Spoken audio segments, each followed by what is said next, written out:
Guys. We were actually live for about 20 minutes there, but not really. On StreamYard, you got to press the go live button twice. Go figure. So I missed that one, guys. So I told everybody backstage that we're going to do everything that we just did in half the time. So let me run down some things really quickly. First is that thank you, guys, for allowing the channel to grow, allowing everything to be happening. That is happening as far as the network of expats growing, network of listeners. So every time you like, every time you subscribe, every time you share these videos, it really helps me a lot. And now, as we are growing, I thought, hey, if I'm growing, let's see what we can do to help others that are already part of the channel. So I'm going back, I'm listening to old shows, and I'm thinking of people that I really love that came on that I felt were like experts in their field, people that really knew what they were talking about. And I got a list of people, man, and a lot of them said, yeah, they'd be down for coming on the show, once or twice, every other month, and really spill some tea, get you some knowledge, whether it's from healthcare issues, whether it's spirituality issues, sexuality, dating, travel, and also Portuguese. And that leads us to our guest tonight, which is Marcos. He's been on the show already. Really fun show, guys. If you haven't listened to it, go back and listen to it. And Marcos, tonight he's going to give us some easy to remember tips and suggestions for really blending in here in Brazil. Like as soon as you get off the plane, type blending in. And, we're going to play a little game called What Would a Brazilian Do to figure that out. And Marcos is a Portuguese teacher, world traveler, and he's a guide in Rio, and he helps lead Projeto Aracoara, with Professor Castro that was on the show before. He talked a lot about indigenous issues and things of that nature, and we will have him back on, in fact. And together they teach Portuguese to foreigners through Black and indigenous experiences right here in the territory. And the Institute has already realized projects with UC Berkeley and provided yearly training at Stanford University. So it's a pleasure to have you back on, Marcos. Are you ready to rock, man? Always, bro, always. That was my best version of being very quick. Go ahead, Marcos. The floor is yours, brother. Thank you. So, here we're back again. Yeah. Yes, live this time. We got two people listening. Hello, guys. Sorry? And we got two people listening. So, hello, guys. Good evening. Okay, nice. Yeah. So, yeah, we're back here. Yeah, one more time. It's a pleasure to be here, bro. It's like always good to be with you. Yeah, speaking English. I have a lot of fun. Just hanging out with Marcos, guys. And in fact, if you want to follow Marcos, he's out there. You can follow him on Facebook at Marcos Valois. Okay. I don't like. What's the correct way to pronounce your last name? Tell me, because I say Valois because I'm thinking in English. What would it be? French. It's Valois. So Valois. I imagine Valois. Mm-hmm. Okay. And how do they pronounce it here in Brazil? Do they pronounce it Valois?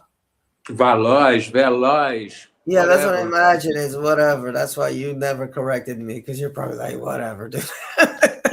Well, just call me. All right, Valois. Yeah, we got Marcos. So you can follow him here on Facebook.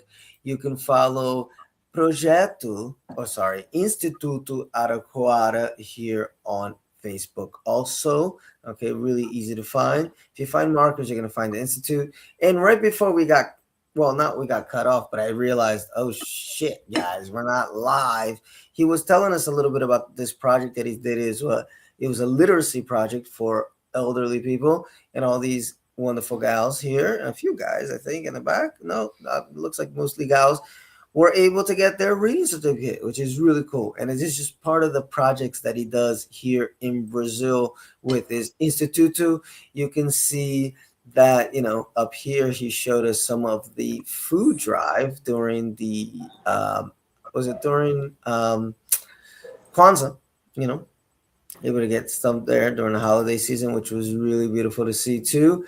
And stuff like that is why I like to connect you with people like this, okay? Because that's one thing that I did say in my first introduction, and I think it's worth repeating, is that people come down here to Brazil, and whether it's just for a visit or to stay for a while, you need a network. So this show is here to build that network.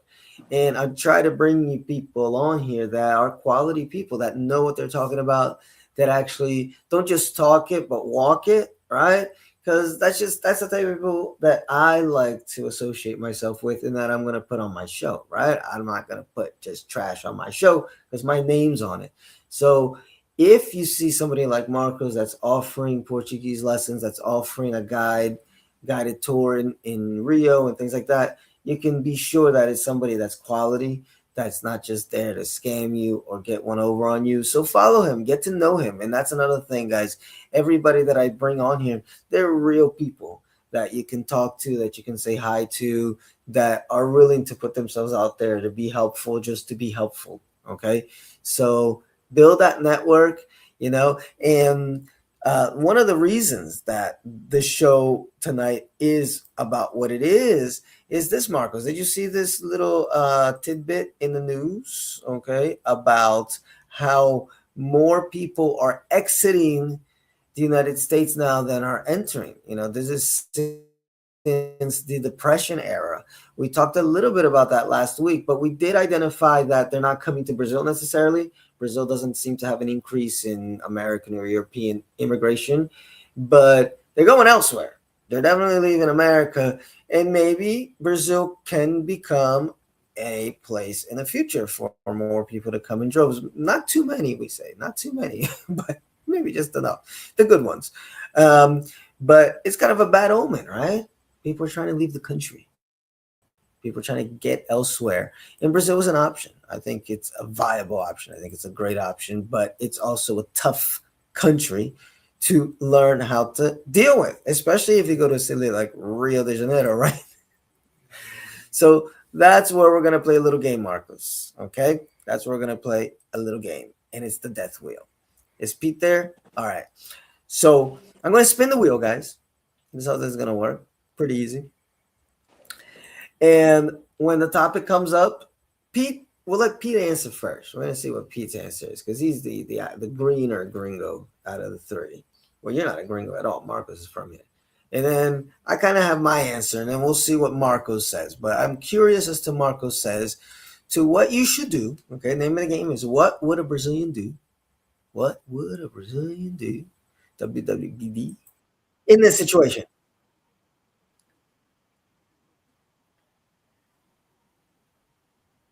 All right, Peter. You're new. All right, Peter. You're new to Brazil. Just got here. Somebody says hi to you at a bar. By the way, hi, life is. She said. He says hi, Phil, Pete, and Marcos. What do you do, Pete? Somebody offers you a shot of cachaça. Do you drink it or you stay away from it? Uh-oh. I think did I mute Pete? Sorry, Pete. Sorry All about that. right. Yeah. So you've muted me for this whole I show, and I know. have I'm so so many sorry. things to say. Sorry, Marcos. No, you drink it. You drink it. Of course, you drink it. Marcos, what do you do? Somebody offers you a shot of cachaça. Depends on where I am. Do I know the person? I'm in a bar. Yeah, we have Oh, to look at for the situation. That's the point. What the Brazilian do? Who look at the okay. situation and think, Yeah, what can Marcos, happen from here? do you want to look Yeah. like a pussy? What would Do you you want to do, look Phil? like a pussy? Wait a second. Wait, we talked over each other here. What was the last thing that you said there, Marcos? Because I missed the last thing. I asked you, what would you do? What would I do? Mm-hmm. I'm a little with Marcos. It depends where I am and who I'm with. But I understand that culturally, if somebody's offering a shot of cachaça, it's like it's almost like a bonding moment, because it's not any drink. It's not offering you a beer. Because Yeah. depending, yeah, and depending on the place, that shot of cachaça can be as expensive as a beer. So that's the thing. If it's like a cheap cachaça, I wouldn't accept it. No. But if somebody's giving me like, yeah, like I do this all the time. Ah, Here's you a shot take of it. Espiritu You take Geminas. it. You take it. Yeah, you take it. That's a sign of like, look, this is the heart of the country. This little drink here, and this is one of the good ones. Okay, you drink it, but be careful, like Marco says, because there's a lot of people that put stuff in the drinks here. You know. But if it's from Minas, you can Yes. take it because we are the perfect ones, right? No, you always drink cachaça from Minas. It is the best cachaça, guys. But that's really a part of the culture. And don't be a. I don't want to say that word. Okay, just drink it, okay? Unless you like a proven alcoholic, you can't touch liquor. Then all right, say get a glass. But if it's too strong, maybe if you drank champagne, you've done man, you're not gonna die. You're gonna get really drunk. I remember the first time I drank a cachaça, Marcos, here in Brazil. It didn't hit. I just drank it. I was okay. I said, okay, this is like a tequila. I've had tequila before. Man, 30 minutes later, I've never been drunk like this in my life where like the walls, it looked like an LSD trip. Like the walls started kind of spinning and going this way and that, but I didn't get hungover, but it was wild. Cachaça, when it hits, the first time you had it, boom. Yeah, I need to drink water with that. Yeah, but it's something. It's a good trip. Yeah, you need to know how to drink it. Yeah, and if you have Exactly. cachaça, just drink water after. Yeah, one. Take some time, and if you have another one after you have it, yeah, you don't need to like really take all at once. Yeah, you can drink like little sips, not a problem. Yeah, I it's good. agree. I agree. There's a lot of people that pressure you into like, drink it, turn the cup, but don't get fooled by the peer pressure. Like there's some cachaça, and I'm a cachaça drinker that I have to do sips. It's like I drink it like I drink a whiskey because it's strong, so don't buy into the hype, drink it at your pace. But it's nice if you can douse it in one. It's kind of cool, that's classic. It's like the tequila shot. But if you can't, nobody's gonna get mad at you or anything. They'll just laugh a little bit and life moves on. And never mix cachaças, guys. That's another thing. I got very sick one time because of that, like really bad. So try to keep to just one because that drink is strong. Oh, we got Life is here has a comment. I can't drink alcohol. Alcohol. Do I accept it and pretend to drink it rather than? You know what you should do in this moment? And a lot of people do this.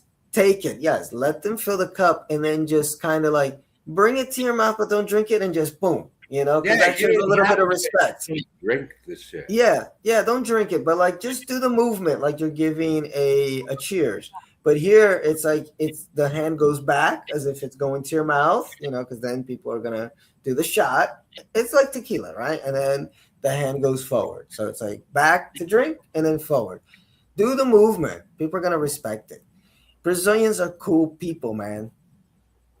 Yeah, just like smell it because it has some smell, and you don't drink. Like, no, I can't. Just for the smell, it's like, oh, I can't. It's too much, and it's okay. You toasted with people. Yeah, I think the important thing is like really to toast and say Yes. saúde, né? Health, Yes. saúde.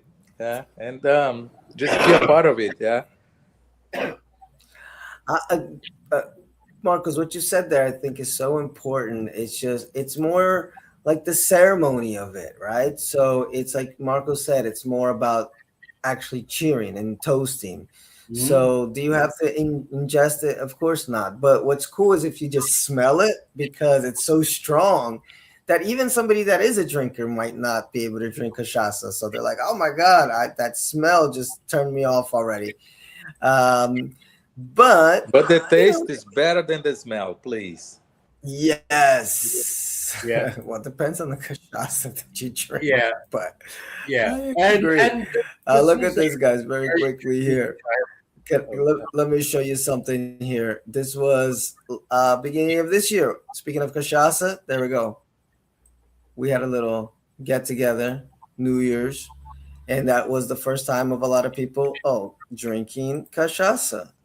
And that's how it goes down there.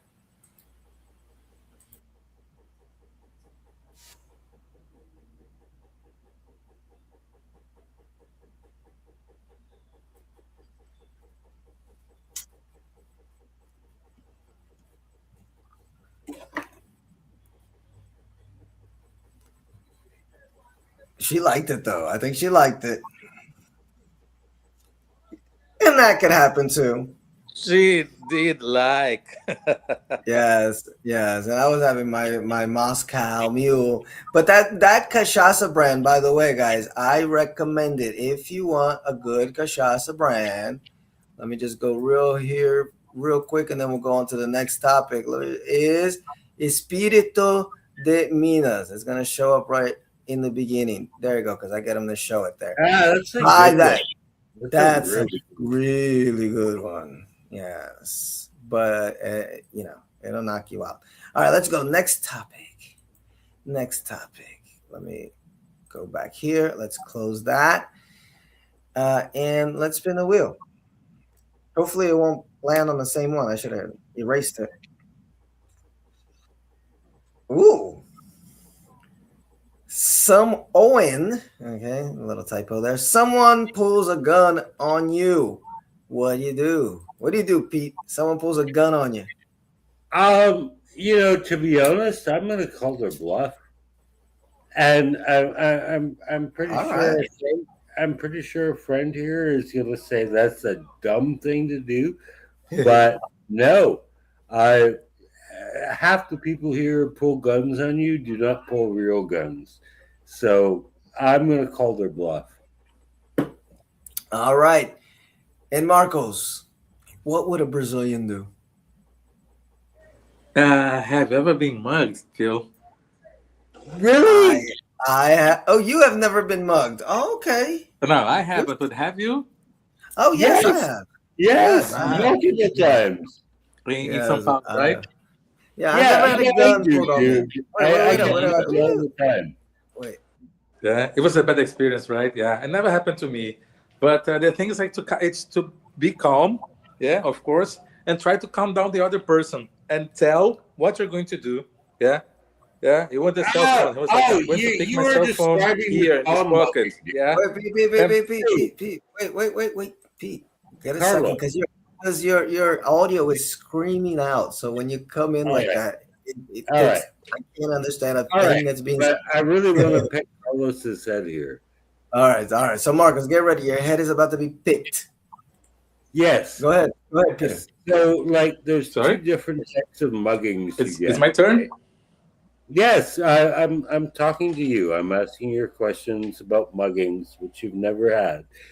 But I'm telling you, in my experience in being mugged, there's two different types of experiences.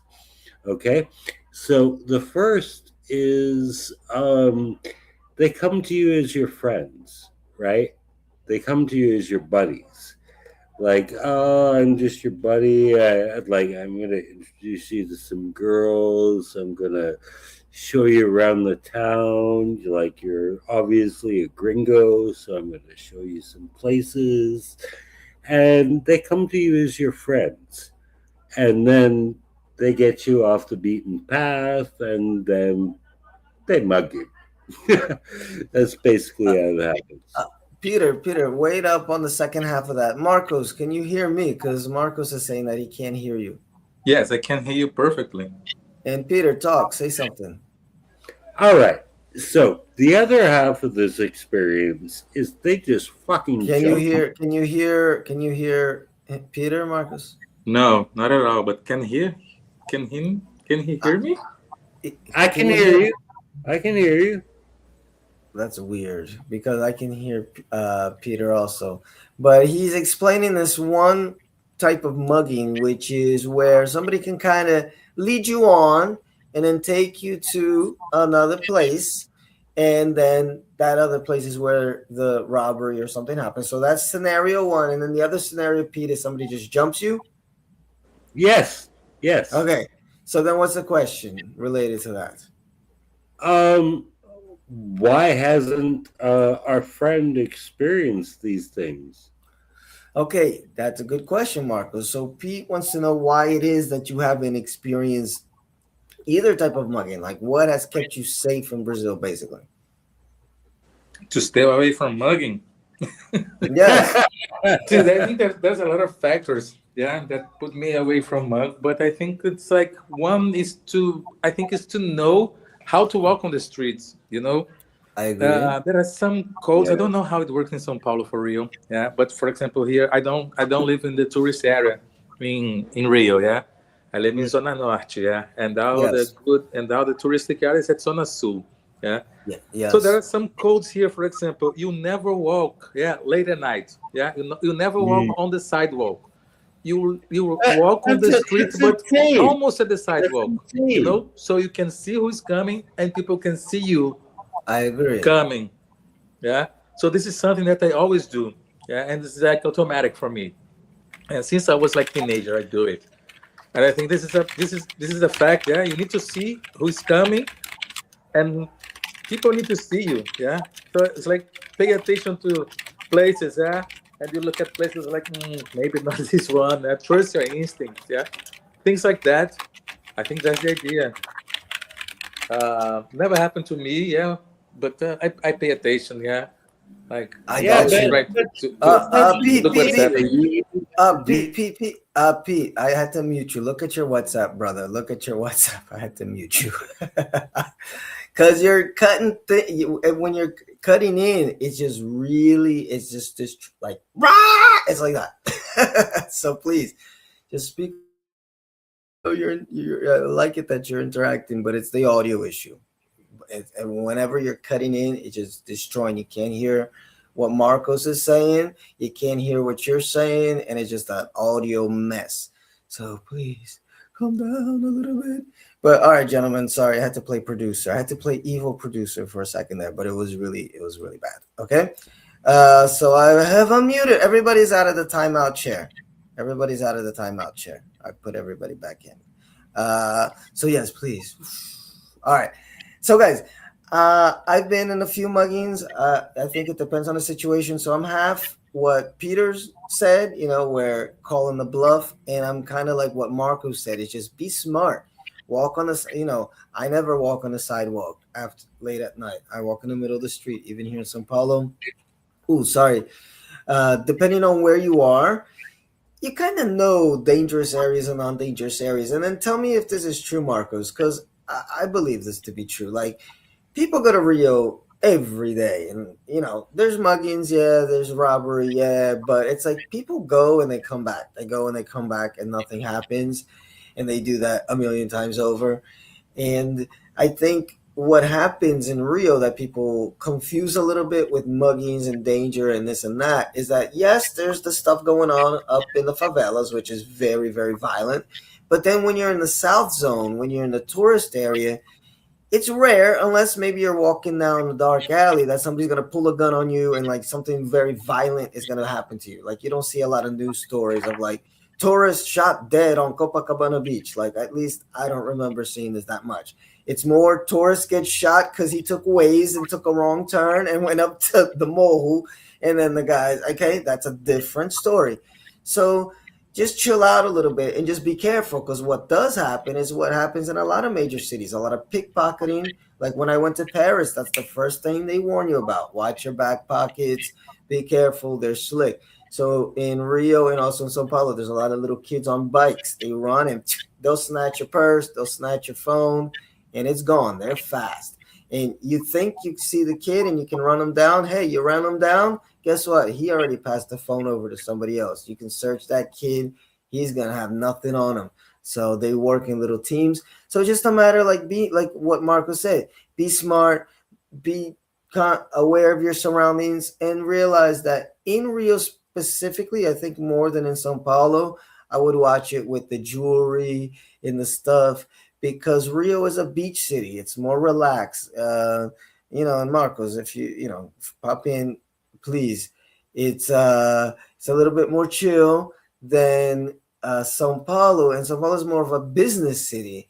So you can wear your bling here, and people aren't going to think it's weird or as much as in Rio. Okay. Now, can we move on to the next topic? Just to say a lot more about Yes. this, what it's rolling, the roulette, yeah, because jewelry, yeah, it's something that they can be that can be sold like real quick, you know. So even like chains, like small chains, everything, if they can snatch it, they will snatch it. Yeah, it's easy. Yeah, Yeah. because they snatch, they run, pass to blue, blue, blue. We're never going to see it again. Cell phones, are never going to see it again. Yeah, and they are fast. You need to be careful. Yeah, so not wearing not like using your cell phones like a gringo. Yeah, at praia. Yeah, you're at the beach, just like taking pictures.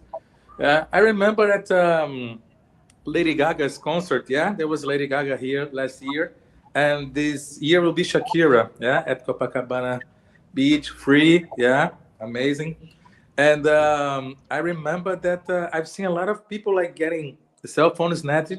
And I was like, I could see before in advance. I was like, she's going to get mugged now, and boom, 5 seconds after they were mugged. You know, like you need to be careful. You need to pay attention. Like, unfortunately, in Rio, you need to be careful 24/7. That's it. I absolutely agree with that in Rio because yeah, it's quick to steal those things and then get away with it and boom, it's done. All right, guys, we're gonna move on to another topic. Let's see something a little bit more upbeat.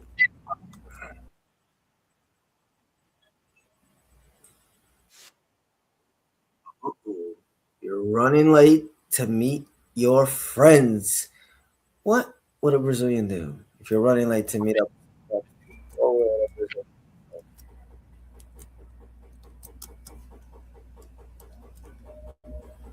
Peter Baird. Yeah, I'm here. What would a Brazilian do if he's running late to meet some friends? Probably pretend that they're not running late. All right, he threw some shade there, Marcos. And what do you think? What would a Brazilian do if he's running late to meet up with some friends? You're never late. Oh, Exactly. Well, I think we're on the same page, Marcos. I think we're on the same Yeah, page because because what that's the it. answer Yeah. is Especially here in Rio. Yeah, like as you said, it's a beach city. Yeah, so the time is more relaxed. Everything is more relaxed. You know, yeah. there's no like this fixed Well, although hours. I Yeah, will tell you, especially Marcos, I've had if it's like friends. it's an informal situation. You know, like if it's like a formal, even though it's a friend, it's like a formal situation. Okay, I'm going to have lunch with this friend. Yeah, people will understand each other's can be late. Yeah, it happens, bro. Especially it, in You Rio, have man. The you have to the know the wait, wait, person. buses wait, wait, wait.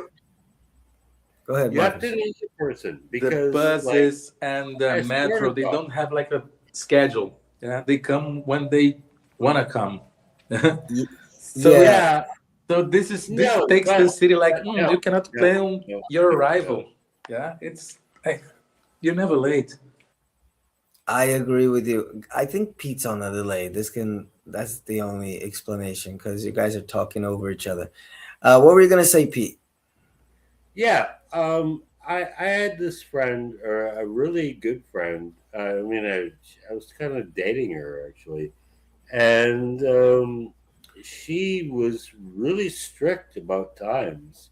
Like if you had to, like if you said you were going to meet her at a certain time, at a certain place, you had to be there. And I admit this is not very typically Brazilian, but yeah, she was on that, man. Yeah, I think that's a difference, kind of what Marcos was going on about the difference between Rio being the beach city and Sao Paulo is a little bit more on time. And if you go further south, which is a lot more European influence, it's a little colder. People just want to get home as quickly as possible. They're a little bit more on time, right? Because you don't want to be standing out in the rain. So a lot of it just has to do with the weather, too. It's hot. You want to be outside a little bit more. Things will happen when they happen. The colder it gets, the more people are like, man, let me get home. So Sao Paulo, moderate. It can get really hot in Sao Paulo, but it can also get really cold. So the people are the same. You get people Really that are strict. extremely punctual, and then people that are not so punctual. What happened there, Pete? I think Paulistanas are really strict about time. Like, Yeah, compared to other Brazilians, yes. yes. Um, let's move on to the next topic. Let's go. Let's go. Let's go. Let's go.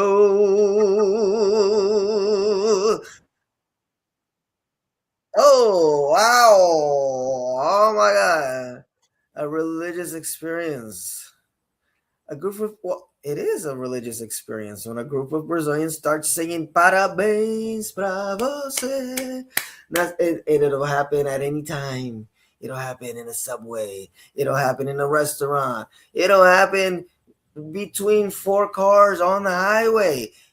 I've seen it happen everywhere. Trust me. Like "Happy Birthday." By the way, that's the "Happy Birthday" song, which is really hard to sing because it's got a lot of words, but it's beautiful. Like if you read it, it's like poetry. Like Brazilians are all poetic in everything that they do, but it's hard. Okay, like the American version. What I say, teach it to my students, are like literally that's all you're saying. It's like yeah, English, direct and to the point.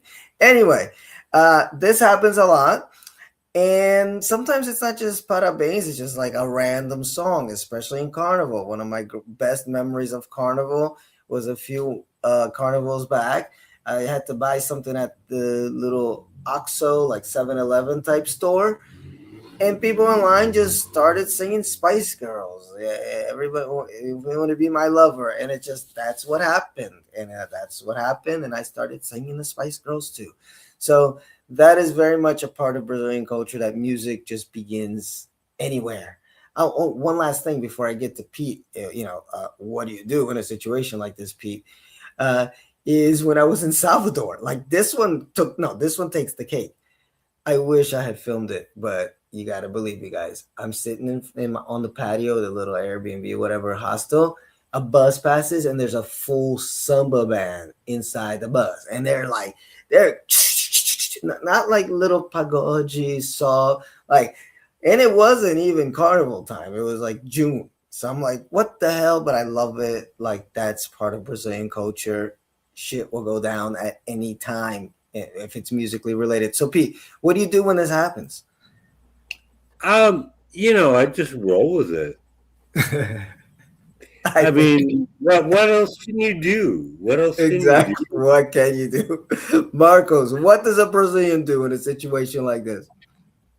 I want to know what Pete does because I cannot hear him. Just please tell me. Oh yeah, that's weird. I don't know, for whatever reason there's audio issues. So Pete said that he just rolls with it. What else can you do?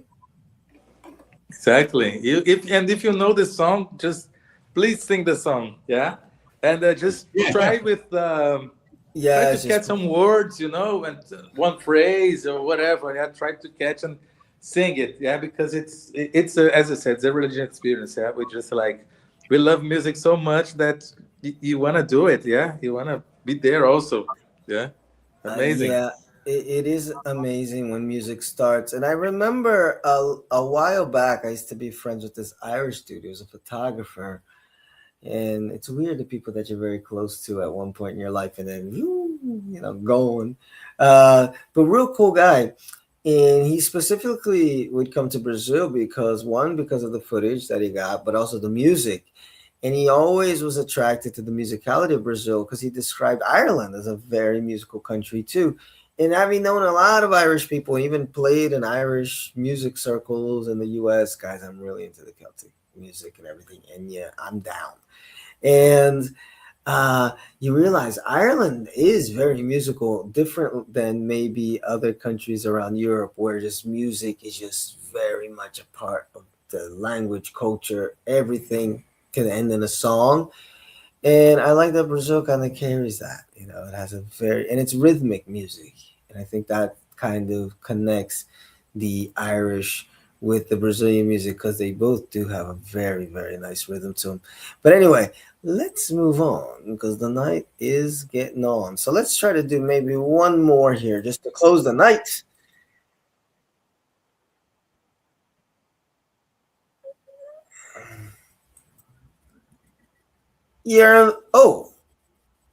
Oh my God.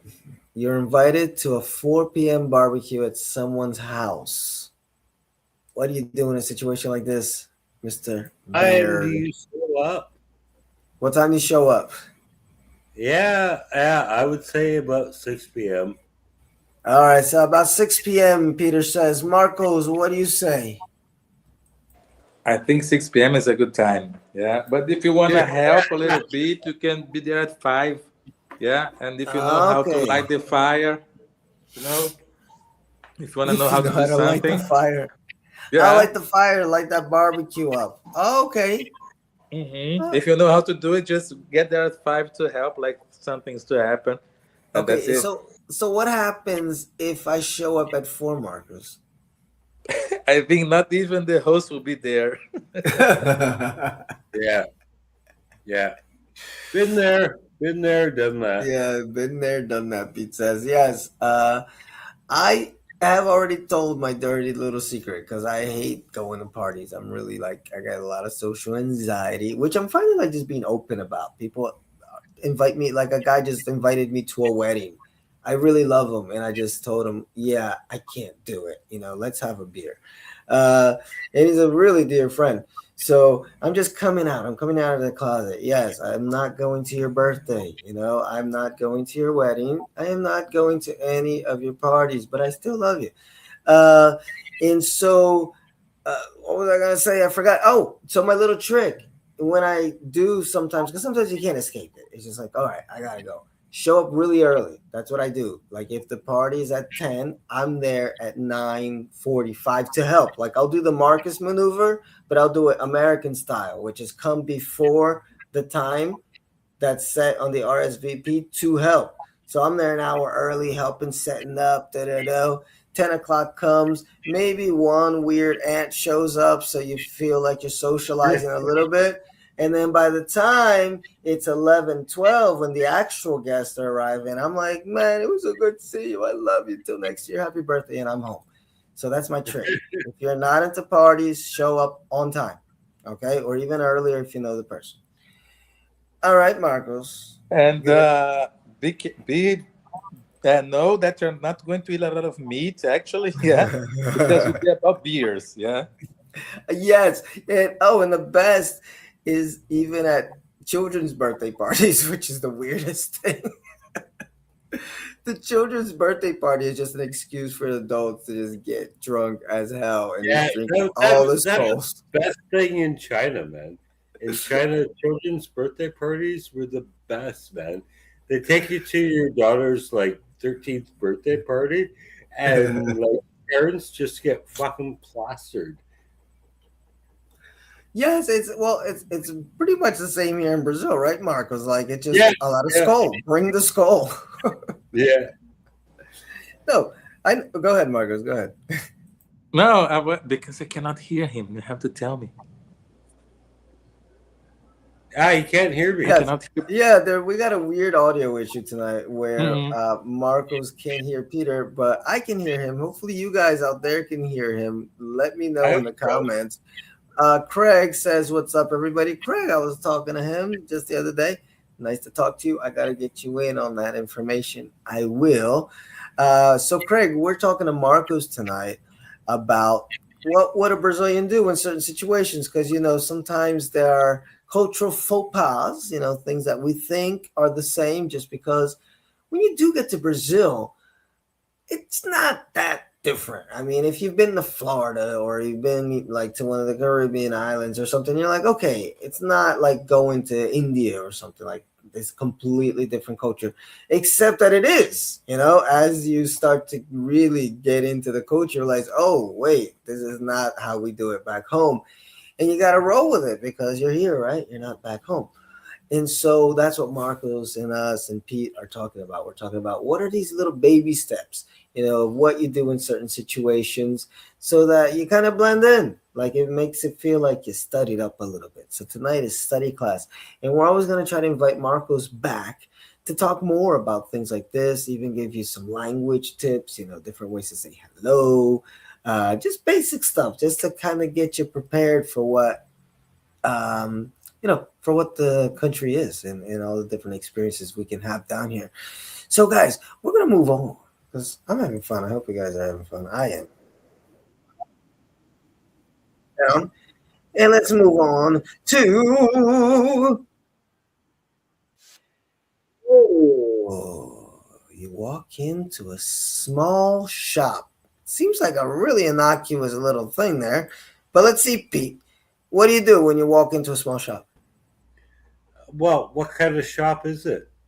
Anything small shop. Let's say a little flower shop, like a little trinket shop. You want to buy a little glass thing for your lady, whatever. Just a little shop. Okay, well, the first thing I'm going to do is I'm going to ask, like, how I can buy what I want to buy. All right. So Pete's going straight for how much is this? Where can I find this? I like that answer. No, Let's no, see what. no, not Oh, where can I find this, but yeah, how much is it? How how much much is is it? it? He wants prices. Marcos. Pete wants prices. So what do you say, Marcos? I just to like just go around to see what's going on with the shop, yeah, because maybe there are a lot of things to see at the shop, It, dude, it's just like why you cannot have built some time to see things that are different, Just walk around the shop, see what they have, talk to the person, like to the owner. Maybe it's the owner, probably. It's a small shop, is the owner. Talk, speak some Portuguese, yeah. Go for it, live, yeah. It's what the Brazilian do now. How would you blend in? Yeah, just see, make the And experience. Yeah, y- makes the most of it. yeah, and I like Pete's answer because that's like my answer, but that's my answer before I really kind of delved into the culture. And you realize something as simple as going to a shop shows you so much about how people interact. Because I remember in Germany when I went into a shop and I realized, okay, there, yes, it's not even hello, good night, it's like straight to business. Viu costas estás? I learned that. How much does this cost? Boom, boom, you're in, you're out. Here in Brazil, I mean, of course, you can. It is a business. You can walk in, just ask, hey, I need this, and they're gonna be gringo, and they might even charge you a little extra. Trust me, you will become a victim of the gringo tax if you just walk in, get what you want, and leave. What you want to do a little bit is like what Marco said. First you got to start with the good morning, good afternoon, and they'll get you if you don't say it. Before you give them you can be giving them $100 bill. They're like, good morning, right? So be prepared for that because that's always going to happen. And like Marco said too, I think what is interesting about Brazil is that it's a very, I mean, it's a strong economy, but it's a strong economy a lot in agriculture. And I think that leads for a lot of like these little kind of parallel economies, kind of outside. It's not tax type of economy because we've already talked about all the bureaucracy of Brazil, and it's kind of a community economy. So when you go to these little shops, even if it's just a place to buy plungers or something, you're literally like walking into a part of that neighborhood. Like that shop might have been there for like 20, 30 years. And that owner knows that neighborhood, has seen when it used to be all houses. Now it's building. We're the last ones that survived. So it's a great way to practice your Portuguese. It's a great way to get to know your neighborhood, know what are the dangerous areas, what happens around here. I use these people as my detectives. Whenever I move into a new area, they're the first people I go to. Little shop. Oh, there's a little paint shop. Oh, there's a little this shop. Okay, I'm in. I'm talking. I'm investigating. What's this? What's that? And a lot of times they're really friendly people. And I started to. I'm not even kidding. I think I've been here so long that now I judge the shop based on that type of service. Like, not that I want to engage with them all the time, but if they don't at least try to engage with me, just a quick thing. And then I'm like, obrigado, okay. I judge it, because I just been here long enough. And I know that they're judging me for the same if I just walk in and be like, hey, give me a little bit of that, a little bit of that, and bye. And then they'll charge me double. And by the way, Pete, it felt like we were like, you horrible gringo. I know. Um, yeah, but I've had these very similar, situations myself. I So imagine. Yeah, No, and Pete, yeah, guys. Let me. Can I have a Pete moment? I want to have a a moment because, guys, I love Pete so much. You know, he's an integral part of the show, and he's been doing all types of podcasts with me for the years, for the long years. Um, and one thing that I love about Pete is he's just like, like Gandalf. He just kind of like wandering around and traveling, and like all of my friends have met Pete, and there's not one motherfucker that's like, oh, nah, like I ain't vibing with that dude. They'll all say, yeah, he's a little crazy, he's a little out there, and I agree, and that attracts me to him too. But he's like this orb of like somehow he emits this very positive energy, and he's very easy to talk to, and so he talks to a lot of people, so he knows the country. That's another reason why I have him on the show, because he does know the country, because this guy has adventures here, like he'll end up in another city because he fell asleep on the bus, but like that's his adventure. He used to go a lot more, pre-COVID, to a lot of shows out in the other side of the city. So he's somebody that actually tries to find out about the city, even if he may have a limitation here with language or whatever. But he's not just freeloading here and just be, oh, I'm just a little playboy living out in Sao Paulo. No, he's living the real life down here in Sao Paulo. So uh, when it felt like we were ragging on you a little bit with the shop thing, but guys, maybe it's because his Portuguese is not that good. He needs to just go in and out, get his shit, and boom. But he finds other ways to get that same experience. So I just want to give you a little shout out, Pete. That's the Pete moment of the evening. yeah, my Portuguese deserves to be mocked. And I love how unsentimental he is. Yeah, I really do deserve to be made fun of for that. But Anyway, let's move on because he's a little speechless. I made him blush. Let's remove this one and let's go to another one. Thank everybody that's going come in to the live, and drum roll. Ooh. Okay, so a Brazilian reaches over and takes food from your plate. Oh my God, what do you do in that situation? Don't answer yet, Pete, because I do want to say hi to Craig here, who left a comment that said Brazilians are masters at small talk. It's amazing how you can have a best friend for 20 minutes. Yes, that is, Brazilians are experts at this. So, Pete, a Brazilian reaches over, you're having a nice lunch, reaches over, tries to grab some food from your plate. What do you do, or what does a Brazilian do? You pick. I would actually just ignore it. Pete would just ignore it, Marcos. Not Pete because I said he think would it's just ignore it. acceptable, just because I think that that's too weird for me. So I'm Yeah. backing up. So for Pete, No, I was trying to make a yeah, way to hear what Pete is doing, but it's like yeah. it's too late. I went to You got another a device to delay. try. Yeah.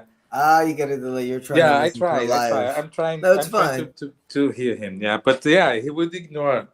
Yeah, he So said he would ignore it. And what would you do? What would a Brazilian do in a situation like because the that? thing is like, and probably if you are in a restaurant, yeah, and this Brazilian is your friend, of course, yeah, and yeah, with him in the restaurant, and you probably order two different plates, yeah, two different, and we just want to try something different, also, yeah, and it's up to you. Just go there and try also the other ones, yeah, because it's just experience of eating, yeah. So it's like, as you said, it's a community, yeah. So we share the things, even like a bite of yours, there's no like Joey doesn't share food. No, we share. Please, like, take a bite of mine, see if you like this one also, yeah. It's normal. I know. And guess what, guys? This is one where I will tell you, I don't budge. I do not budge. I had a friend, and I think I've told this story in the podcast before, about of my friend Rebecca, which, by the way, is one of the people that said would be very much willing to help out with this expert expat help, whatever we're gonna call it, that are gonna come on. And thank you, Marcus, for coming on and hanging out, because I'm having fun with you. I always have fun with you. But Rebecca reached over and tried to get my food from my plate. It was her, my ex at the time, just like 10 years ago. She was over at my house, and I'm eating something, and all of a sudden I see this hand, and I smacked her hand. I said, "Get out of the, like, what are you doing?" And my boyfriend at the time said, "Man," to her, he had to apologize for me to her. And he said, "Yeah, he's not really from here. Don't take it personally." But then I had to explain it's not that we're like Americans, and I say Americans, guys, in the sense that I grew up there. Like, that's how my brain is wired. I'm very proud because somebody tried to call me out for that once. Like, "You're not proud of being Brazilian." No, it's just that when I say American, like, that's how my brain is wired. I grew up there. And it's not that we're like evil, like we're selfish. It's like this, and I do this. In fact, here in Brazil, I'll buy a burger. I'll buy you a burger. I'll buy you your own burger if you want, but just don't eat mine.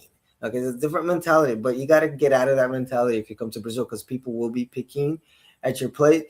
But I have a no. I don't budge on that. So I think that's a good lesson in knowing. And now I'm like not even joking, just seriously saying I think it's a good lesson in knowing what your limitations are when you are in a different culture. Because sometimes the culture can be too much for you. It can be like, okay, I can't stretch that much. It doesn't mean that it's bad culture or, Brazil is less than this. It's just, okay, this doesn't really connect with me. The same way, I always joke we're going to have the Sao Paulo Rio face off because they're two very different cities. Like, I personally am not a huge fan of the way the real vibes are. But there's people that are the other way around that really don't like the Sao Paulo vibes. Every place has a vibe. And you really got to know what your limitations are. And then for me, it's this: I really treasure my personal space. So I really feel uncomfortable if somebody's reaching over and grabs my plate.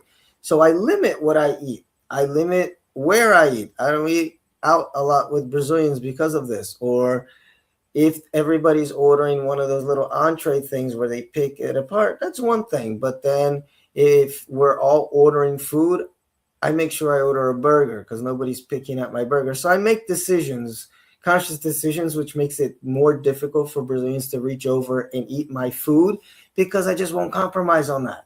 Does that mean that that's bad or that's weird? No, maybe I'm the weird one.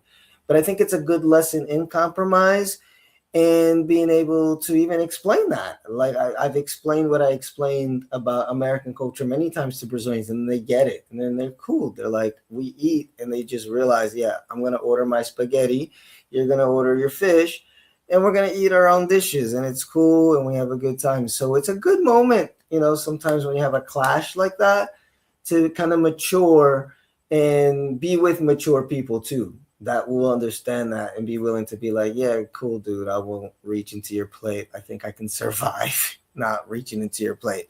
So anyway, that's my little long spiel on that, Marcos and Peter. But let's move on. We got more to say. We got more. No, I was just saying that I'm really hostile towards that whole food picking thing. I can imagine. I can imagine. Oh, we lost Marcos. Okay, 1 second. Okay, but yeah, I'm a little bit hostile to it. Hello, Travamatic. Good to have you on. Good to have you on. I think Marcos is trying to log off Andre, and log back Andre, in. his real name. Yes, I know. But Peter, always put your government out there, man. You gotta talk to this man. I'm joking, Peter. But anyway, I think Marcos is trying to get off the StreamYard and back on because he was having this issue hearing you. And I think that's probably why you were talking over him, Peter. It was insane. It was like a level of like, I don't think you knew exactly when he was stopping or when he couldn't hear you. There was Well, this this is clash of really sound. is it? Yes. Yeah, StreamYard can be a little rough. So that's why I say like try to speak a little just calmer in this because it starts getting really interfery when we start talking over each other. It's really crappy. Let's just put it that way. It's crappy. StreamYard, you are a good app, but you are crappy too. And it doesn't really support overlap of vocals. But anyway, let's go because Marcos is back on. I'm gonna remove this because I'm having fun. I'm having fun. If anybody gets too tired, just tell me. We'll do a couple more. We're at the 1 hour mark. Ooh, the midnight hour. Yeah, we're almost there. So let's see. A group of Brazilians. Oh no, we did this one already. Let's remove it. But if you hear Brazilians singing, just go with it, guys.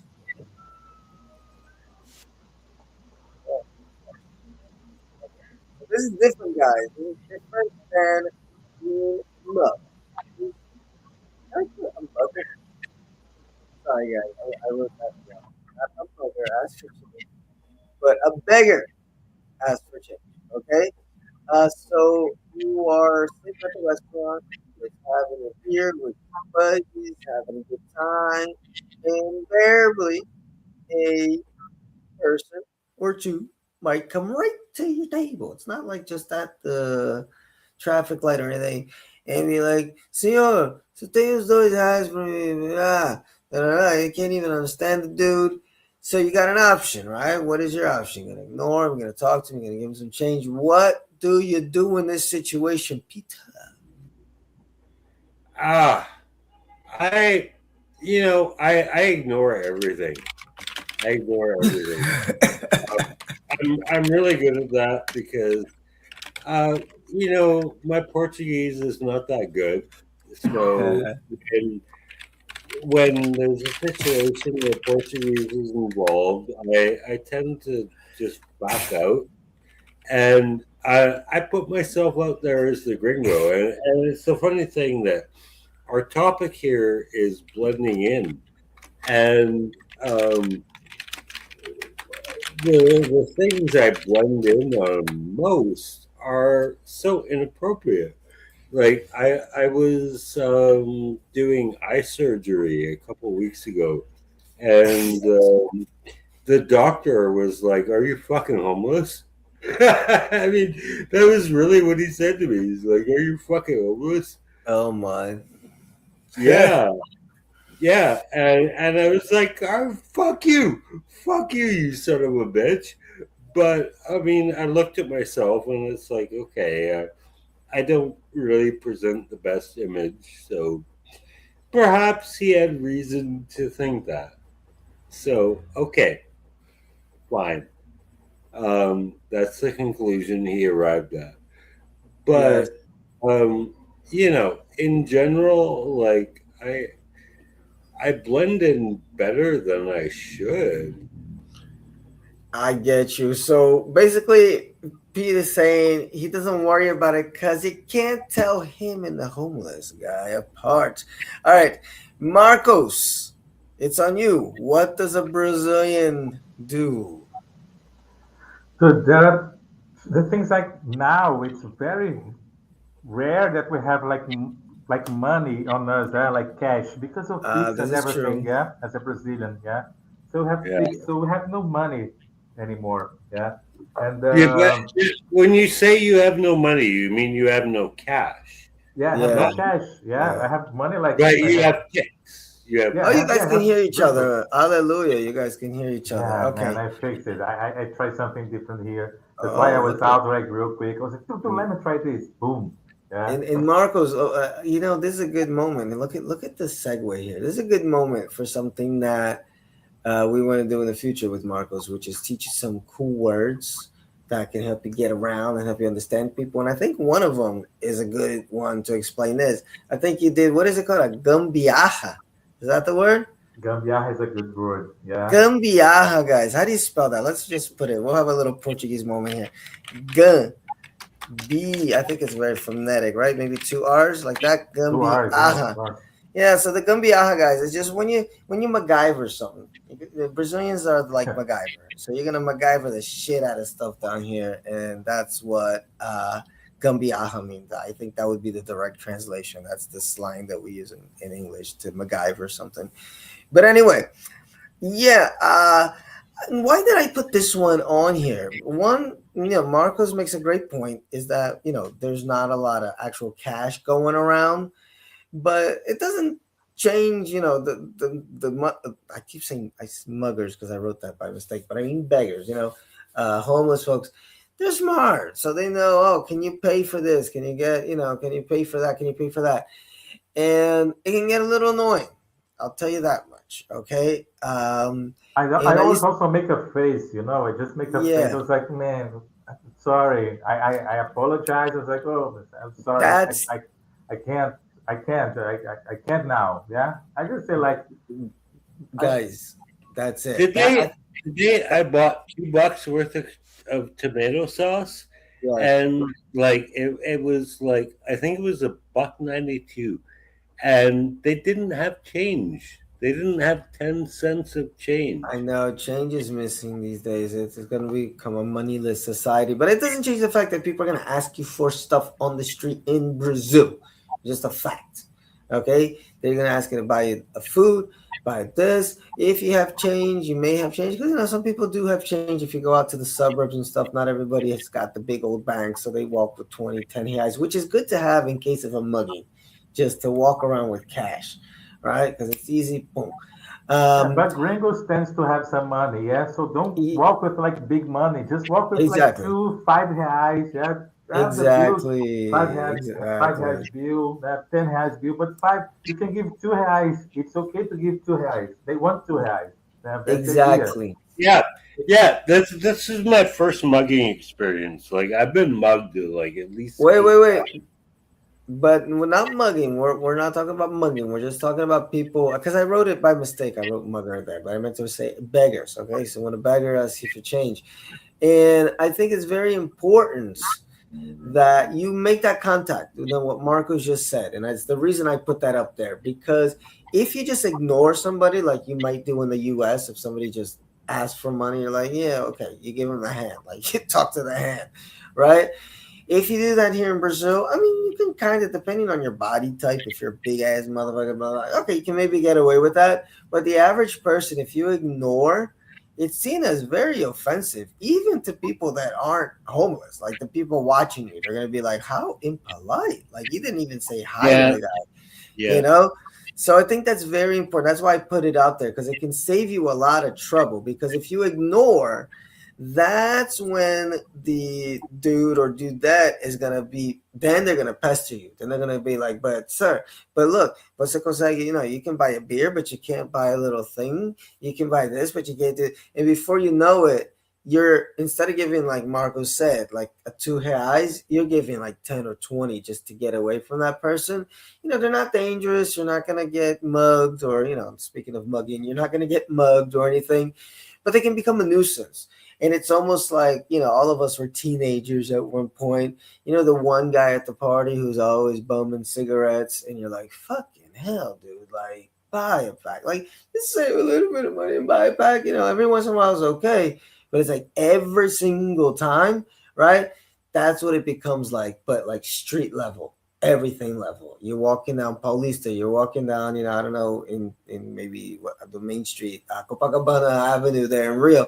There's gonna be these little kids, say, look, oh, little kid, man. Some of them are professional at this. That's the one thing you gotta know. It's a job. Okay, so that's how I started feeling a little bit less sorry for them because I was soft-hearted in the beginning. I'd be buying shit for everybody. Here's a lunch, here's a pay fee, here's 10 reais, and then I'm like, it's a business. Like there's this lady that's been dying of cancer for like damn near 4 years on the yellow line, right? It just looks like he has a bad haircut and eats too many McDonald's, okay? But apparently that's cancer. If she really does have cancer, I apologize.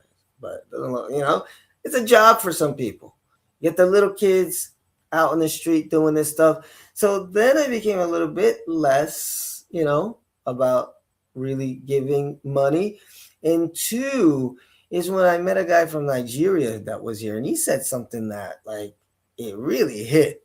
And I think if like a white person had said it, you'd be like, "How racist?" But like a black dude from Nigeria said it, I was like, "Oh shit, that kind of hit hard." Which is when a guy asks for money, he's like, "No, look at him. Like he can walk. There has nothing wrong with him." In my country, like we would never help somebody like that. Like he can get a job. Like that was hardcore. But it kind of made me go, yeah, So I stopped being so. You become a little hard hearted here in Brazil. And I think that's an important lesson for people that are coming here long term. It's just something I think Marcos can speak to, which is you got to know how to be a malandro. That's another word here. You got to know how to like kind of get around all the BS, and getting around some of that BS is being a little bit of an asshole sometimes. And I had to learn how to be that in Brazil, but in the Brazilian way, which is not an asshole way. Brazilians are just wonderful people. So I'm still nice. I'm still everything, but I know exactly where to cut it. Like, boom, this line you do not cross. Like, Speaking of Gandalf, you shall not pass. Okay, so that was why I put that there. Anybody got anything else to say about this topic? I think I kind of, you know, can we move on? Did I mute everybody by mistake? I will unmute you if I No, can. no, move Okay, on, move on. there you go. Let's move on. Let's do it. Yeah, let's move on.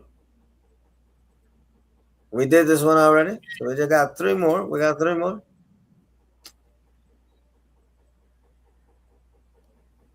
Did we do this one? Yeah, you can either react or don't react. This situation, don't react. But he says you can help with his gloves. So we never know. Two nicest colors. All right. A stranger starts to talk to you at a bar like you have known each other your whole life. What do you do in this situation, Peter? Honestly, is it a man or a woman? It's just a stranger, dude. It's somebody. Okay, because if it's a woman, it could be hot. It could be hot. Could be. And if it's Um, a dude, it could be hotter. But what happens then? well, I'm not of your particular. But let's get to the point though. So what do you do? Are you gonna continue the conversation? You're gonna like walk away like, dude, I don't know you. I'm, oh, definitely continue. Okay, but Definitely. if it's a dude, what are you gonna do if it's a dude? You're gonna walk away or continue? Probably still continue. There you go. So continuation. Marcos, what would a Brazilian do in this situation? I think it depends if how the state of the person. Yeah, if the person, if you see the person is Oh, like drunk or something, like too drunk or out of their mind, was like it doesn't matter, yeah, man or woman, like Yeah, you have but to be away from that person. they're always like that. I Yeah, but mean, yeah. if the like person in school I just was want to talk, because sometimes there are people that just school just want to talk, and you just talk, yeah, whatever. yeah, I agree. And guys, that's a yeah. I was speaking at of. the Oh, System of a sorry. Down concert a Yes. few. Well, no, God, it's about a year ago now. I was at the System of a Down concert a year ago, and this Mhm. guy was like, I swear to God, he was talking me up because, like, I have really bad teeth. I have really bad teeth. And he was like, dude, you're a fake Brazilian trying to pick up girls. Like, Oh that's what wow. he's telling me. And I'm like, no, dude, really, my teeth are just this shitty. Like, my bad luck. Sorry, you know, no excuses. But he's like, no, man, you're here trying to pick up Brazilian But did girls. you end up becoming friends with this guy or having an argument with him? No, I walked away from him. I Oh, just you walked. walk. Yeah, no, yeah, you got to walk away from situations like that because it gets, and that's the whole point of this. Why did I put this one on the board? Because Brazilians are very social animals, guys. It's part of their nature. I think me and Pete were joking during COVID, if you could joke during COVID about how Brazilians going to survive COVID, like without any social contact. So you get this, you'll just be at a bar, you can be by yourself, and then somebody will just start talking to you. You just sit next to you, he's got the beer, and that's normal. Like somebody said here back there, yeah, Craig said something about Brazilians are the masters of small talk. You'll have the best friend for life for 20 minutes. So since that's gonna happen, like that's like a given, take whether they're very drunk or whether they're sober, whether like people just talk to you here, especially at bus stops. Oh my god, anywhere where there's a line, and there's a lot of lines in Brazil. A lot of Brazilians love to line up, and when they line up, they talk, man. And so what you got to do is you got to filter stuff out or you'll go crazy, especially if you're out at night though, because that's where you know that, there's people that maybe have to scam you. There's people that are trying to distract you while something's being poured in a drink. There's people that are just annoying. And you're just like, wow, how do I get out of this conversation? So like, I think Marcos, I said, he just makes a face sometimes. Like I've been able to I don't know, I do like some meditation stuff where I'm like, I just put out negative energy, not negative, but like stay away from energy, like people just look at me now. Because before I couldn't help it. I attracted all the weirdos and stuff like that. Like, but to a point where it became negative. Like I was feeling bad. Like I can't get out of conversations. So this is super important that you're able to put a little bit of a barrier. Notice when you see one of these type of talkers coming around, because they start like at the end of the bar and then they slowly make their way towards you. Just be ready already. Like, oh, he comes close. I already turned my shoulder. Like I'm already in a defensive position where like, yeah, I don't really want to talk because I see you're drunk and you're talking. But it seems like basic advice, right? That like who doesn't know to do that at a bar, except that this is not something that's so common in if you're coming from the north, if you're coming from the US or Europe, because the rest of the time people aren't so social. You'll know that it's a social setting and then this could happen. But Brazil, any setting is a social setting. So it becomes very blurred lines if you're not from here. So you got to weed out who are the people that's like, I ain't even trying to talk to this dude. And that's going to happen a lot.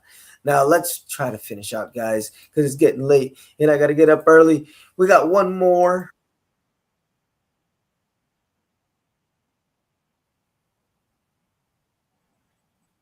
Whoa! Look at that explosion of your heart when someone greets you with a kiss on the cheek for the first time. You've never been kissed before like that. Oh my God, it's so nice, Pete. What do you do? If you just got off the plane, somebody kisses you on the cheek, what's your reaction? This has never happened to me, but it What? happened. No, but a boss kissed me on the cheek, Oh. believe it or not. And it was so fucking awkward, man. I was teaching her student, Yeah. and no, I was teaching her employee actually, and he's like, "Here's my boss," and I went to give her the handshake, and she fucking kissed me on the lips. Oh, I on the shit, lips. Oh, man. wait, that's Yeah, a on the little lips. extra. It was so awkward. I was like, "Holy fuck, man!" Like, Wait a uh, second. What's going on? Wait, Marcos. Did a boss ever kiss you on the lips, Marcos? No, boss never kissed me like in the clip. No, yeah, man, that's something. That's something, Pete. yeah, it was too much. I was like, "Holy fucking shit! Holy fucking shit!" Oh And my God. That's crazy. and my student was like, it's cool. She's like that with everyone, All right? right. Which basically meant like even he thought it was weird, but okay, like All it right. was Yeah, it different. is. It is what it is. Well, let's get Marcos in. Marcos, what would a Brazilian do in a situation you're getting kissed on the cheek, guys, not on the lips? I don't know what's going on over there. But Marcos, what's the Brazilian answer? Because we kiss each other on the cheeks. Yeah, it's like normal. Yeah, and depends on where you are. It's like one or two or three. Yeah, I don't know how is there in São Paulo. Here's usually just one quick one.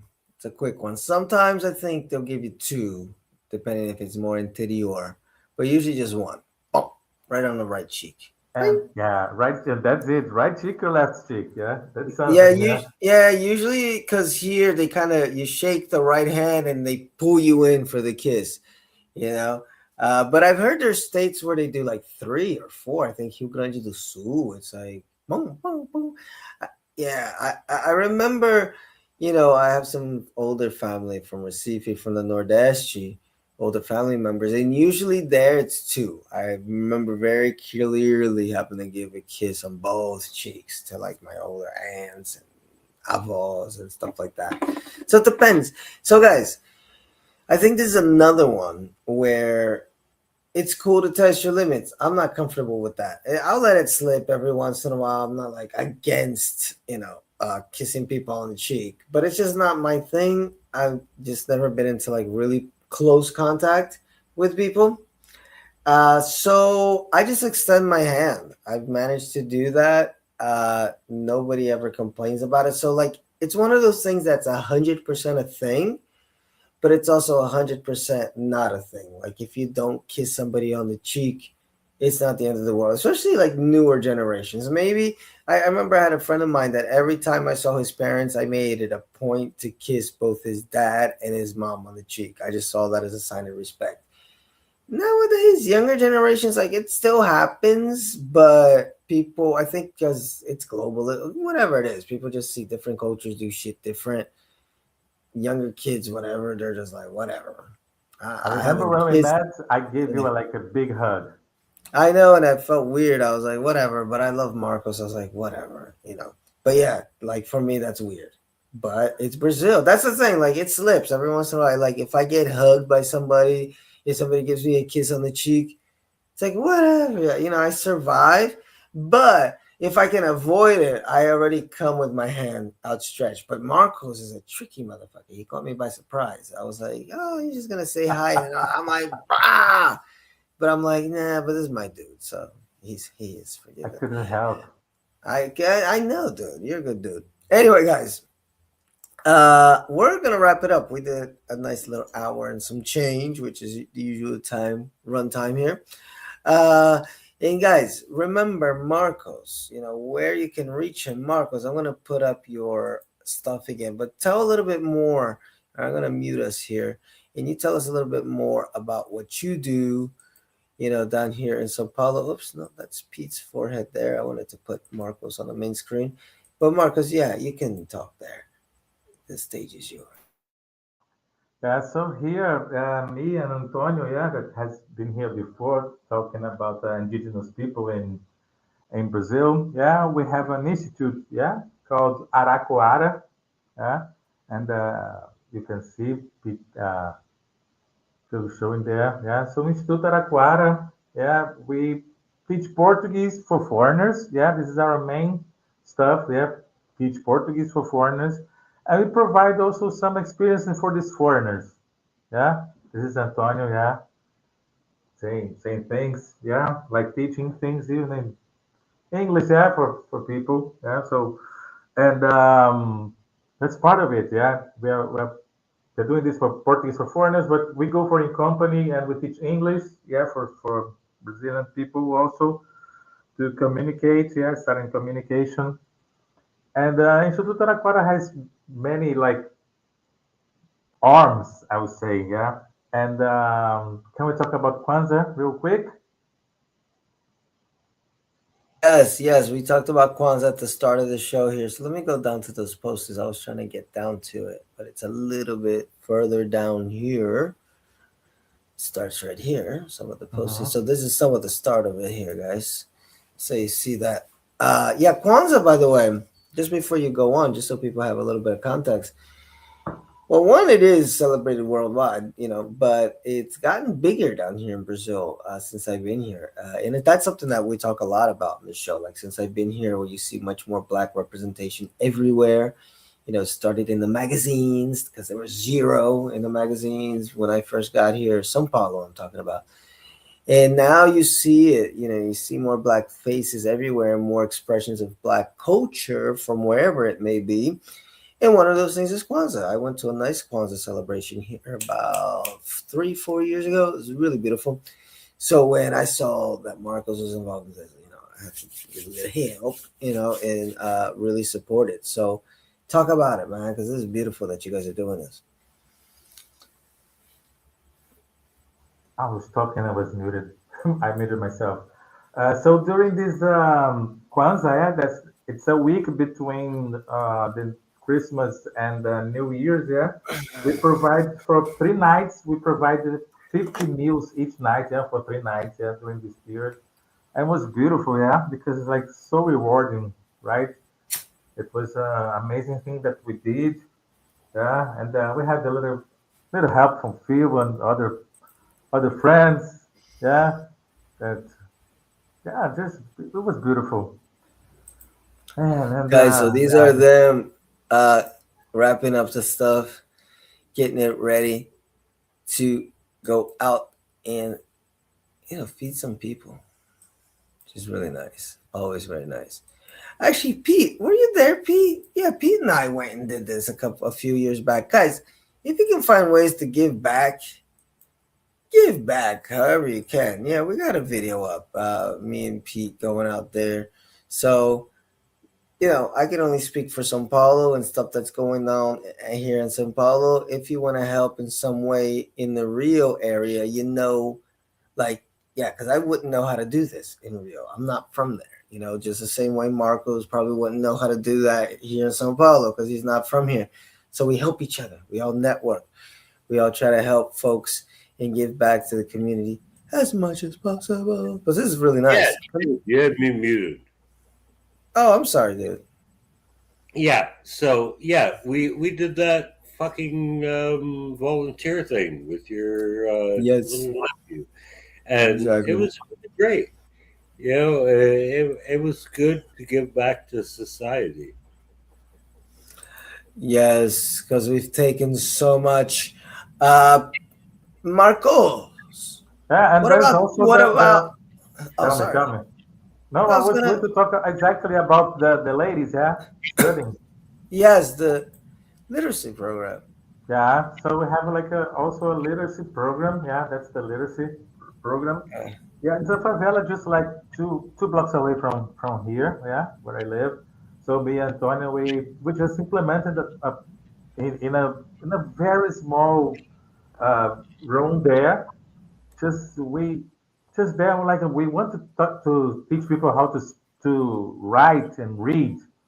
And yes, these ladies showed up, yeah, old ladies, yeah, that is, they couldn't read, yeah, and in 6 months, Antonio could make it, and I was there for the last class. I was like, just, dude, they were reading, yeah, it was I think beautiful to see the transformation, the power of reading and writing has to them, yeah. So it's a beautiful project that we all we do here also. It's a beautiful project that we do here I also. love it. I love it. And I think that's where in the beginning of the show you were talking about when we got cut off and Pete had asked the question of what was like the method that Antonio used to be able to get that done so quickly.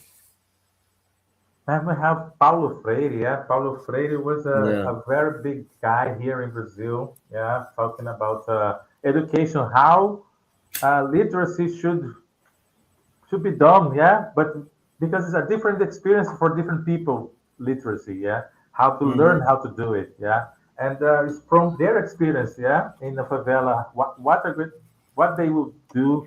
Yeah, with experience. So I was there. So there was they were reading, yeah, like a small dialogue about breast cancer. Yeah, like Hmm. they were reading about breast cancer. The old ladies, yeah, and how do you do that? Yeah, how do you read the instructions that were given by the doctors? And this is what we do. This is what Antonio does. Yeah, it's like, yeah, and the Instituto Aracoara, yeah, and man, beautiful project. Yeah, that I are love it. I there. love it. I love it. I love it. No, this is beautiful. And guys, just correct if there anything's wrong here. Let's just do like a quick rundown, guys, of who Paulo Freire is. Got to know this guy, Brazilian educated philosopher, pioneered critical pedagogy, viewed education as a tool for liberation and social change, really changed the Brazilian educational system, got education out into poor areas where people could understand it, problem posing education. Teachers and students co-learn through dialogue, active subjects who analyze their own reality. Literacy training began with selecting meaningful words from a learner's daily life and social context, and then broken down, blah blah blah.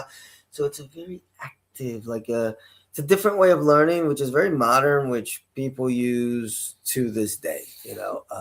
And I use it in class. I think it's a wonderful method to kind of get kids to really um, be able to think. They learn how to think. You don't teach them what to think, but how to think, and just get their little brains working. So it's a lot of cool stuff going on with this guy. So he's a Brazilian institution.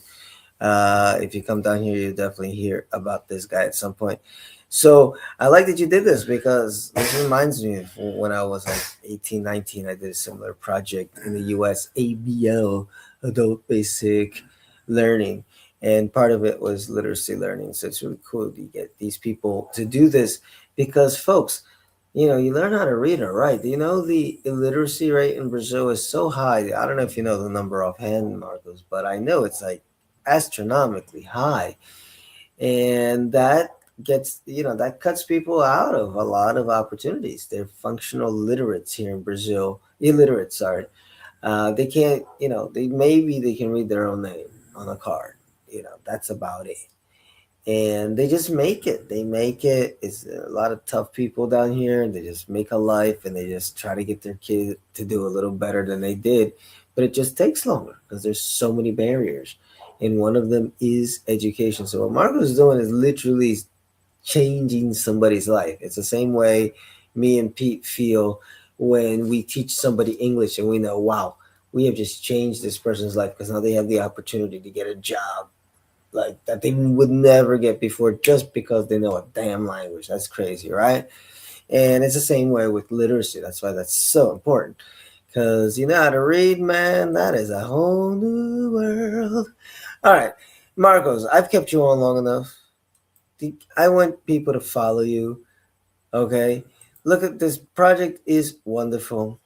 I want you guys to also follow him on his Instagram page. Follow Antonio, who was on the show. You saw Craig was on. We're all friends here. We got Craig is there. There you go, Valois.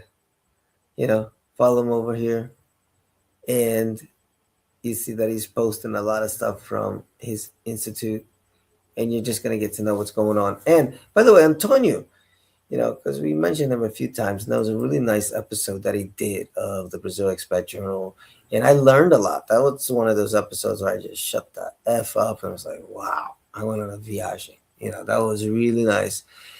And we want to have him back on to talk a lot about these type of things in Brazil, like the stuff that you would never see if you just came to Rio or if you came to São Paulo, like the Rio Brazil, the indigenous side of Brazil, the interior side of Brazil, and especially when it comes to the music, because we did say Brazil is a very musical country. So, Pete and I have already done what, 2 or 3, maybe more episodes just on music, our top 10 albums. Pete is a huge Brazil music lover. He goes out all the time, trying to find new music, new bands. I'm a music lover. So Antonio's going to bring a little bit of that. Like, what's the connection of Brazil and music? Because you understand Brazilian music, you start to understand Brazilian people, you start to have a good time down here. And you learn a lot of Portuguese. So, Marcos, any last words, brother? Because we got to go. We got to go. It was amazing. Just follow us in Instituto Aracoara, yeah, because we do a lot. Yeah, we have some arms. Yeah, we have a lot of arms doing a lot of things. Yeah, and we can always help. Yeah, with connections. Yeah, try to connect us with other people that I think this institute can be helped or help these people here doing other things. Yeah, like connections to like schools in the United States from universities that may want some Portuguese, indigenous, black background. Something. There's some connections. Yeah, and that's why we're Yes, here. That's the point. Yeah. I agree. This is the year of making a lot of connections, guys. And especially Marcos, and last little thing is just you brought up this whole thing about connections, and I see this connections just keep popping up uh in my world, especially when we changed the name of our little cultural center down here to Conexão 337. It used to be just Espaço 337. So we came out of space, and now we're connected. And that word just keeps popping up in a lot of circles that I'm in, that people want to connect. And it's people that we've always kind of respected each other. And we've always been like, even like my friend Jordan, Brandon, I've always loved them. I love what Jordan does with his wife, the work that they do, but we never really connected. I never kind of knew, like, how do I approach him? And I don't know if maybe he felt the same way back. And even Marcos is always there. But it's like, okay, but where's the actual, like, real connection? And it seems like this year, at least for me, guys, and it's kind of spiritual talk, but it is what it is. But I feel like it's really the spirit's kind of guiding, and it's like really putting everybody together that's been knowing each other, that's known each other, yeah, through all these years, and being like, okay, we are finding a connection now. And that connection is connecting people. And especially in the world that's become so connected, but not always in the best way, right? Because of all the AI and all that stuff, right? Which I like to a point. Technology has helped a lot, but we can feel disconnected to what's going on around us. And maybe it's just me, maybe it's just the people that I walk with, but I feel like people are hungering a little bit of like actual personal connection, because although we are, faster, or connected much faster than we were even 5 years ago, doesn't mean that we're connected deeper. Fast doesn't necessarily mean deep. uh that's what she said. But that's just what I wanted to end with. People that come on the show are people that actually want to make real human connections. So support that.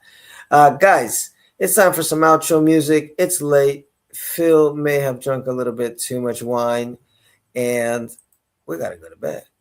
So that's my outro music, and this is my NPR voice. And I just want to thank everybody that listened to the show, that supports the show, that's been following the show. Marcos, thank you for being on. Pete, thanks for always being on. And we'll see you next week with some more wild craziness stuff down here in Brazil. Guys, thank you. And please like, subscribe, and share these videos. Until next time, good night.